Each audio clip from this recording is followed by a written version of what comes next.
Guinéens, chers compatriotes, à l'occasion du nouvel an 2025, je me fais le devoir de prendre la parole pour vous adresser mes vœux de liberté, de justice, de paix et de sécurité. Ces vœux ont une portée particulière, eu égard au contexte sociopolitique dans lequel vit notre pays. En effet, chers compatriotes, la junte militaire au pouvoir, au terme de la période de transition qu'elle s'est elle-même fixée, tient, en violation de la charte qu'elle nous a présentée le 5 septembre 2021, à se maintenir indéfiniment au pouvoir par la force des armes. Cette junte militaire conduite par Mamadi Doumbouya a exercé pendant les 3 ans de la transition un terrorisme d'État contre le peuple de Guinée en général, les Peuls et les forestiers en particulier. Mamadi Doumbouya et son clan n'ont respecté aucun de leurs engagements. Sur le plan politique, ils nous avaient promis de tourner la page douloureuse du passé.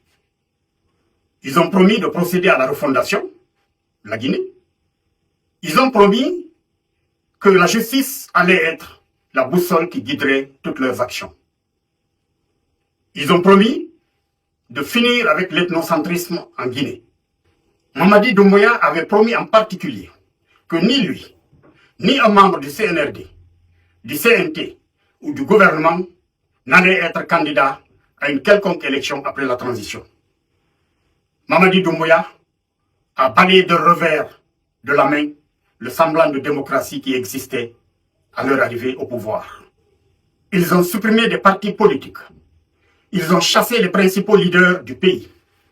Ils ont muselé la presse et ils réduisent au silence toute voix contraire à leur mode de gouvernance. Ils ont reprimé et massacré la population lors des manifestations.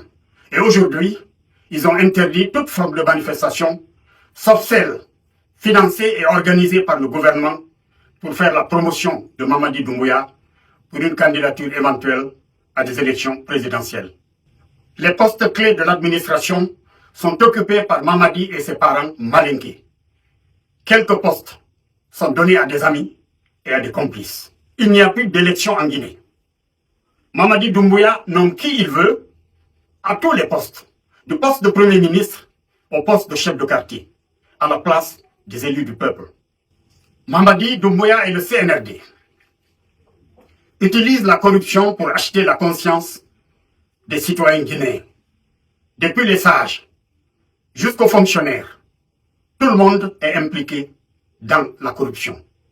Il utilise les armes pour massacrer tous ceux qui contestent sa dictature. Ils abattent de façon régulière nos jeunes à la fleur de l'âge. Ils utilisent le viol collectif comme arme de guerre contre les populations qu'ils veulent soumettre, qu'ils veulent terroriser. Mamadi Doumbouya est en train d'instaurer un régime totalitaire en République de Guinée. Du point de vue économique, notre économie est à terre. En dépit de l'immensité de nos richesses minières, énergétiques et agricoles, la Guinée tire la queue sur le plan de l'indice de développement humain. Alors, le secteur minier, qui est le premier pourvoyeur de devises de l'État, est très mal géré et les revenus qui en découlent sont dilapidés par les gouvernants sans scrupules. L'exploitation intensive de la bauxite permet une production d'une capacité de plus de 100 millions de tonnes par an aujourd'hui. Malheureusement, cette bauxite est exportée à l'état brut, ce qui nous fait perdre l'opportunité d'attraper notre part de la valeur ajoutée liée à la transformation sur place de la bauxite en alumine et en aluminium. Nous perdons en même temps l'opportunité de développer le tissu industriel. Nous perdons l'opportunité de créer des emplois pour nos jeunes qui en ont besoin. Mais il n'y a pas que ça. Les revenus qui en découlent sont malheureusement, comme nous l'avons dit, au lieu d'être utilisés pour réduire la pauvreté, ces revenus sont volés en partie, vont dans les poches des dirigeants et le reste est utilisé pour acheter des armes, pour terroriser la population. Aujourd'hui, Mamadi Doumbouya et son équipe, qui se sont enrichis de façon folle, qui sont devenus multimillionnaires en dollars américains, font pousser des buildings un peu partout, aussi bien au niveau de la capitale qu'à l'intérieur du pays, pendant qu'à côté d'eux, la population croupit dans la misère. Je ne parlerai pas ici des scandales financiers. Certainement que vous suivez sur les réseaux sociaux le détournement de centaines de milliards de francs guinéens par les agents à tous les niveaux. Des détournements autorisés par Mamadi Doumbouya. Parce qu'il n'y a pas de sanctions prises contre ces fossoyeurs de l'économie nationale. Au contraire, ils sont encouragés. Sur le plan social et sécuritaire, Mamadi Doumbouya et le CNRD ont exercé des exactions sans précédent contre d'innocentes populations qui n'ont que leurs yeux pour pleurer.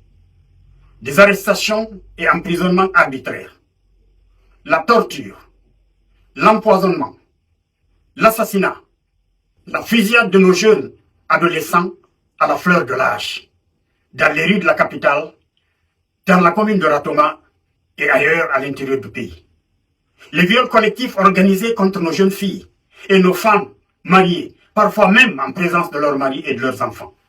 Le kidnapping et l'assassinat de nos commerçants, ou encore l'arrestation et la liquidation sans procès de nos officiers supérieurs. C'était le cas du général Sadiba Koulibaly et du colonel Célestin et tant d'autres. Les descentes policières musclées au domicile des pauvres citoyens en plein sommeil pour casser, voler, violer et tuer. À tout ceci s'ajoutent les événements catastrophiques à répétition. C'était le cas de l'explosion du dépôt de carburant de Kalou, avec comme objectif à peine voilé d'exproprier les pauvres citoyens de Koronti de leurs terres. C'était encore le cas du massacre de plus de 300 jeunes, parmi lesquels des mineurs, qui ont été payés et transportés au stade du 3 avril de Zérekori, pour assister au match final d'un tournoi organisé à l'honneur de Mamadi Doumbouya, pour soigner son image pour des élections présidentielles éventuelles. C'est là que, dans un stade archi-comble, les forces de l'ordre seraient venues, par incompétence ou par cynisme, pomper du gaz lacrymogène pour, selon eux, ramener l'ordre à la suite d'une dispute liée à l'arbitrage, créant la panique et la ruée de ce monde vers l'unique porte de sortie. Vous imaginez ce qui a dû arriver. J'ai une pensée pour les victimes, pour leurs familles et pour le peuple de Guinée tout entier. C'est une perte cruelle, due à la mauvaise gouvernance, due au cynisme de ces putschistes qui tiennent à se maintenir au pouvoir. Alors, chers compatriotes, nous avions vu tout ceci arriver et nous avions pris les devants en mettant en place la coordination internationale du Fouta Djallon pour le respect des droits humains et le développement durable en République de Guinée, CIFD. Une organisation dont l'objectif principal est de lutter pour éradiquer la dictature, imposer l'état de droit et la démocratie, seul mode de gouvernance qui permet de garantir les libertés fondamentales, la justice et la paix. La CIFD est implantée dans une soixantaine de pays à travers le monde. Elle est ouverte à tous les Guinéens, soucieux de contribuer dans la lutte pour libérer notre pays, notre chère Guinée. Le Fouta Djallon, à cause de sa diversité ethnique et linguistique, est un échantillon type de toute la Guinée. Nous invitons alors tous les patriotes guinéens à venir rejoindre les forces patriotiques pour qu'ensemble, nous luttions pour mettre un terme à cette dictature sanglante. Nous saisissons cette occasion pour dire à M. Emmanuel Macron, président de la République française, qu'il n'y a pas de sentiment anti-français en République de Guinée. Mais que nous pensons que si Mamadi Doumbouya et sa clique font ce qu'ils font comme gâchis en République de Guinée, c'est parce qu'ils bénéficient certainement du soutien de la France. Nous vous demandons alors, Monsieur le Président, de retirer votre soutien à ces putschistes et tous les avantages liés à la nationalité française qu'ils portent. Nous vous demandons d'inviter la justice française à prendre des mesures judiciaires contre ces délinquants, car la France applique la justice en France de façon rigoureuse.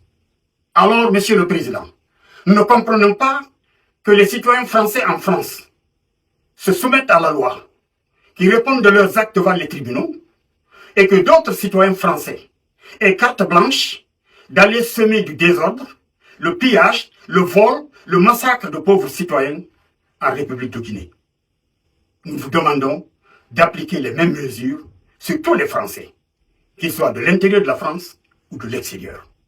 Nous vous demandons également de rappeler votre ambassadeur en Guinée, dont l'un des rôles devrait être de vous conseiller sur la situation qui prévaut dans notre pays, pour que vous preniez les mesures de prévention nécessaires. Ceux qui gouvernent aujourd'hui le pays, Mamadi Doumbouya et sa clique, qui nous font croire qu'ils sont adossés sur la France, ne servent pas les intérêts français, ne défendent pas, ne protègent pas l'image de la France.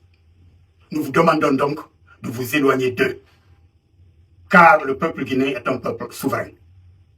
Un peuple qui souhaiterait garder de très bonnes relations, des relations de coopération d'égal à égal, dans le respect mutuel, avec la France et avec toutes les puissances du monde. Comme mesure d'urgence, nous exigeons la libération sans délai de M. Aliouba, de Marwan Kamara, de Fonike Mangue, de Bill Loba et de tous les détenus politiques arbitrairement arrêtés. Nous demandons le départ sans délai de Mamadi Doumbouya, de son CNRD, de son CNT et de son gouvernement, et déclarons la vacance du pouvoir en République de Guinée à compter du 1er janvier 2025, en attendant la mise en place d'un gouvernement civil de transition pour conduire les élections et assurer le retour à l'ordre constitutionnel. Vive le peuple de Guinée, vive la République. Je vous remercie.